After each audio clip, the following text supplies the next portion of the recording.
Welcome everyone to RampShot Classic, which is referred to as a more active version of cornhole or beanbag toss. Great for any occasion, RampShot can be played on just about any surface, including grass, sand, hardwood floor, or even blacktop. This video will walk you through how to play the original Classic version, and if you're interested in purchasing your own RampShot set, then be sure to enter the promo code RSVideo at checkout to get yourself a discount. RampShot is a 4-player game, and it's played 2-on-2. To start out, place the boards about 15 feet apart, but feel free to adjust the distance as necessary. Make sure you're standing across from your partner and not next to them. 3 of the 4 players are involved in every single shot. We'll start out by looking at the offensive side of things, which is the team in black, and more specifically, the shooter. The shooter must have both feet behind the ramp and takes 2 shots towards the opposite ramp. You are allowed to shoot however you prefer, as long as your feet remain behind the board. The ultimate goal as the shooter is to make the ball into the net, which earns 3 points. If it goes in and bounces out, it still counts as 3 points. The next best case scenario is hitting the top part of the RampShot board, in which case the shooter's teammate, the playmaker, can get involved. Positioned behind the opposite board, the playmaker can attempt to catch the ball, which earns 1 point. It seems pretty simple, but the grooves on the top of the board make for unpredictable bounces and tough catches. Bobbling the ball before catching it is perfectly acceptable. If the shot misses the ramp completely, then it is automatically worth 0 points. On the defensive side of things, we have the stealer. The stealer is positioned next to the shooter and must have 1 foot even with the front of the board, and the other foot is cheating towards the opposite ramp. As soon as the shooter releases the shot, the stealer can make an attempt towards the opposite ramp in an attempt to catch any ball that bounces back their direction. A steal isn't worth any points, but it gives the stealer an extra shot when it is their turn to shoot. To avoid a head-on collision, the stealer is not allowed to cross the front of the ramp, and the playmaker is not allowed to cross the back of the ramp. Forgetting to steal is referred to as sleeping.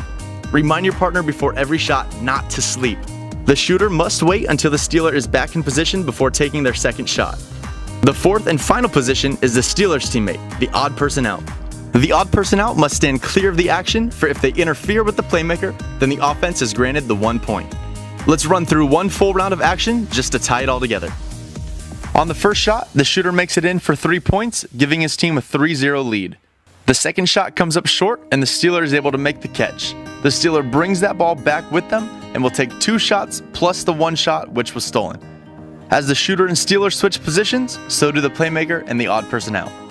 The first of 3 shots hits the board, and the playmaker makes the catch for 1 point.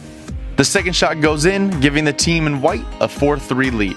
With the stolen shot, the shooter gives it right back, and the players will switch positions yet again. There is no limit to the number of steals per round, and as we see here, another steal means another switch. The shooter is able to convert that steal into 3 more points, bumping the team in white to a 7-3 lead. Now that all 4 balls have made it to the other side, the team in the lead, which is the team in white, will get to shoot first on the return. The first shot nearly connects with a butterfly, but luckily only hits the board, allowing for the playmaker to make the 1-point catch. The second shot does the same and puts the team in black at a 9-3 deficit. Players switch spots, and the first shot is converted into 1 point, and the second shot finds its home for another 3, bringing this match to 9-7. To win the game, you must land directly on 15 points. If you go over 15, for example, you make a shot in while at 13 or 14, you stay at the same score but must give up any remaining shots. If the opposing team still has shots remaining for that round, they have a chance to tie it up at 15. If this happens, the game will go to overtime, which is played to 21. If it happens again at 21, then whichever team gets more points in one full round will win the game. Although this video may not cover every single thing that may come up while playing, hopefully this provides a greater understanding for how to play. Of course, the best way to learn the game is to play for yourself.